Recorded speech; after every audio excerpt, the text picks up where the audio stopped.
true. Well, Maurice just did it. He just saved the night. If we don't see anything else. Snake. Look at that cobra. Maurice, you got something. You know what that is? You know what that is? Yeah! Yes! Bro! Alright, we've made it to our spot for the night. I got Maurice and Dalen here. There are golden orb weavers and tropical orb weavers everywhere. When I say that, I mean they are just everywhere. All in these trees. I just spotted our first snake of the night. Looks like a banded water snake. I think Maurice is going to go in for the grab here. Oh, there we go. I'm going to have to grab closer. I farted on you. Our second and third snakes of the night, I just flipped this rock over and I lost one of them, but I was able to grab this little glossy crayfish snake. These are crayfish specialists and they eat freshly malted crayfish. And this little guy is freshly hatched. He is absolutely tiny, and that was probably a sibling under that rock. This is such a small little young snake. You can see it's almost translucent. You can see through its belly a little bit. Very aquatic, so much so that if they're out of the water too long, they can actually desiccate. These little guys don't get seen that often, so they're a really good find, and really happy we were able to start the night with this. Hopefully it only gets better from here. It's the smallest crayfish snake I have ever seen. Right next to that Budweiser can, yeah, it's a yellow belly slider. He's gorgeous. Pretty turtle. Just spotted a little Nerodia. Nice. Nice. So those are pretty common here, but it's good to see them because recently I haven't been seeing quite as many Nerodia as usual. So yeah, he's doing great out here. Yeah. So I did not get the flip clip because it took both hands for me to lift the rock up. It was a big slab of concrete over there and I'm hoisting it up. And Dalen goes, there's a Nerodia under it. And I looked and I just saw one coil sticking out and I said, that's not a Nerodia. And then we pulled it out and realized just what we had. This is a gorgeous eastern mud snake. And this is a large one too. They can be a lot bigger. They can get up to like 7 feet long and be really thick. This one's not that long, but it is super thick. It could even be gravid. I'm not entirely sure. I think what's probably going on here is it just ate a siren or an amphibia because it's very thick here in the middle. But man, this thing is gorgeous. Beautiful example of an eastern mud snake. And like I was saying, these do eat aquatic salamanders. This is the one thing I was hoping to see tonight, so I'm very, very happy about this. And if you look right here, see what she's doing with the end of her tail? She was just pressing it into my arm. That's the defense mechanism. These snakes don't actually bite. They have a little spine on the end of their tail that they'll use to press into your skin to make it feel like they're hurting you, but it doesn't actually break the skin and they actually are completely harmless. I've never heard of a mud snake biting a human being. These guys do have a weird myth surrounding them though. Old timers call them hoop snakes, and the myth goes that they would sit at the top of a hill and wait for someone to come by and then they grab their tail in their mouth and roll down the hill like a hoop before straightening and flying towards your tail first to stab you with that spine. And then they inject a green venom that kills you. But that's not true. These snakes are completely harmless and quite beautiful. They're just big salamander eaters and they're super cryptic, really hard to find. The only way you can find them is by flipping stuff over in wetlands, and every now and then you can shine one at night. But man, my night is made. Maurice, you got something in your hair there. Yeah, I know. I think it's a bug. That'd be hilarious. That's what it's about right there. Yes, it is.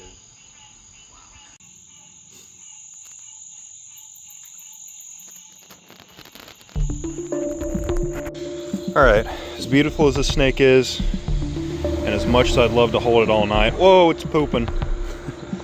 We're gonna let it go, because these beautiful snakes and their aquatic ecosystems are very important, and we need as many of them out here as possible doing their part. Ew, that is some gross farting she's doing. That means she's ready to go. So we're gonna let her go back under this rock, or wherever she chooses to go.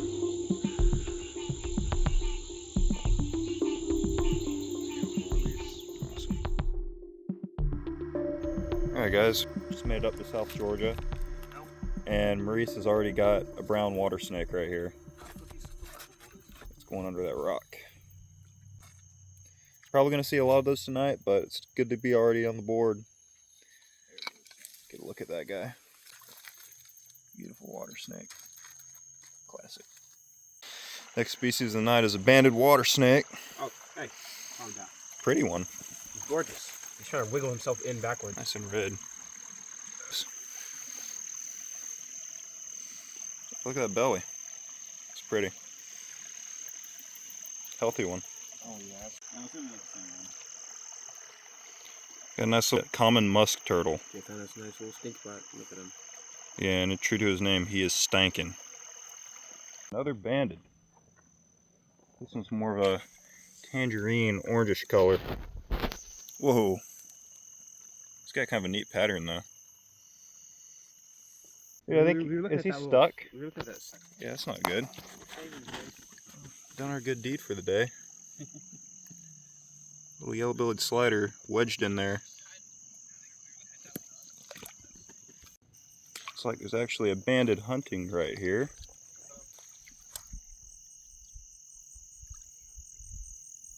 Well, Maurice just did it. He just saved the night. If we don't see anything else. He spotted a mud snake. He saw the very end of its tail going underneath the rock, so I ran over here and lifted the rock. I was able to grab it before it went in the roots. Bugged my nose. What an awesome snake. This one's beautiful. This is our second mud of the year, and man, it does not disappoint. That thing is gorgeous. It's smaller than the last one we saw, but it's way more vibrant. That's a handsome mud snake for an eastern. Out of shed. It looks like it's freshly shed, dude. It looks beautiful. Incredible. It's pretty cold too. October mud snake. Heck yeah. I think if that's any indication, we're gonna have a good couple days up here in Georgia. That is awesome. Doing pretty good. Got a banded, a brown, and a mud right here. He's got a baby brown. Having quite the night. Wow. All right, so we got two cool animals here. This is the mud snake that Maurice just found, and then right here we got a big bullfrog. This is almost big as they come. They do come quite a bit larger though every now and then. I've seen some monsters, but this is a huge frog, and he looks really round. And if you were here to touch it, you could actually tell, if you touch his belly, you can feel all the crayfish in there. He's just been absolutely engorging himself on these crayfish we're seeing out here. So he's super round and full. I don't know how many you can fit in there, but it feels like he's got at least 4, probably 5, maybe even 6 crayfish in there. Like everywhere you touch, you feel different crayfish inside of his body. Frogs are pretty much just a mouth and a stomach, so it doesn't really surprise me, but man, he might need to lay off. Look at his chunky thighs. Look at those legs. He's a well-fed guy, for sure. Tiny banded water snake right here. Pretty. Alright, we just found some nice greater siren. These things are awesome. They're big aquatic salamanders, and this is what the mud snakes eat primarily, these and amphimas. So it's really cool that it's just out in the open here, because it's not too common you find them just sitting pretty like this. So this is really cool. We've got predator and prey right here. Thank you, brother. That's beautiful lighting. What an awesome salamander.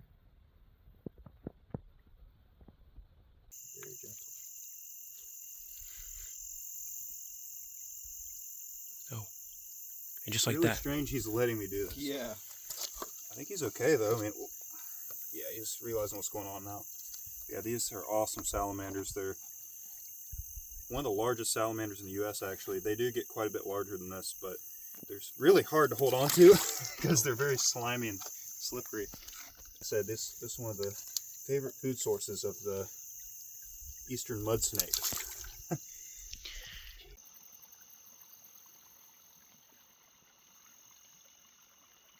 Gonna let this mud snake go, but what a cool animal. Really glad that Maurice was able to find this. He spotted just the end of its tail going underneath a rock. Thought it was a caterpillar at first. Got a cool stripy thing going on the first third of his belly. We're about to let him go, slither off back into the night, and get back to hunting sirens and amphimas.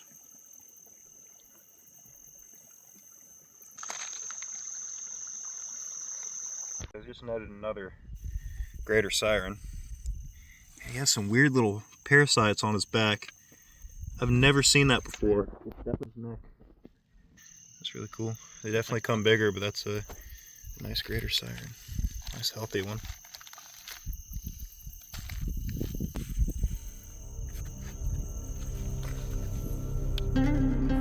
After having good luck in the wetlands, the next day we headed toward the sandhills. I've seen almost everything the sandhills has to offer. Diamondbacks, indigos, simas, pine snakes. But there's one snake that I've never seen, and it keeps me coming back every year. And here I was starting to think I would never actually find it. Snake of the day. Too excited. Come on, man. You know what that is? You know what that is? You know what that is? Yeah! Yes! Bro! Let's go! Yes! It's beautiful! Dude, Hell, that thing is yeah. so nice. No way! Oh my god, bro. No way! No, bro. No way! Oh my god. I can't believe it. I cannot believe it. Oh my god. I cannot believe it. What? Oh my god. It's a mole king! Wait. Oh my god. So, yeah, the weather has to be on point for sure. That's why I don't target than one time. Well, I couldn't be happier with today. We've only seen this one snake, but we're gonna let it go. A beautiful mole king snake. This is a really good looking one for this area. And I've been after one of these snakes since I found a dead one on the road in North Florida a few years ago. So I've just been obsessed with finding one. Justin has two. He's seen 2 DORs. So this is amazing. Happy to let it go now because it was a pain in the butt trying to photograph it. But yeah, I'm just so happy about this. This makes my year. So I'm gonna get a little bit of video of me releasing it, and that'll be that. But yeah, look at this cloud cover. Perfect weather for these. These prefer open habitats with really sandy, loose soil. So anytime you're in an area like that, you stand a chance at finding these, but they're just so secretive. They don't cross roads that often. Awesome stuff. Holy shit. This has been a dream come true. Hey Jay, I found another one. They're finding velvet ants to sting me. What a beautiful snake. All right. Thank you so much for gracing us with your presence.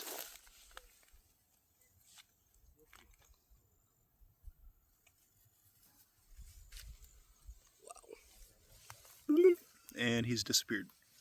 After my year being made by finding that mole king snake, we decided to do some more cruising to see if we could find any other cool snakes before heading back. Nice. All right, guys, we just cruised a big eastern hognose. It's right here. That's awesome. Heck yeah. Fucking amazing. He's a fatty. That's a big one, dude. Look at it hooding up. It's a big melanistic one. Oh, I hear him. Hear him popping up. Yeah. Whoa. I don't want it to play dead. Here, I'm gonna get my phone. Look at that snake. That's a big hognose, dude. Yeah. I'm so glad I saw Good job, Maurice. Look at that snake. Wow. it. And ourselves a really pretty hognose. Look at that. What a cool snake. Look at that cobra. That's so cool. That's awesome, man. Cobra walk. Doesn't get much better than a good, big eastern hognose. It really doesn't, dude. And it has like almost a cool.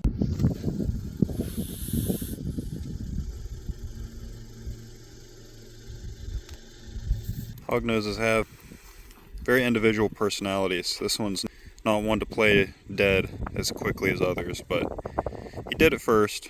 But thankfully, he's not doing it now, and he's letting us have a chance to photograph him.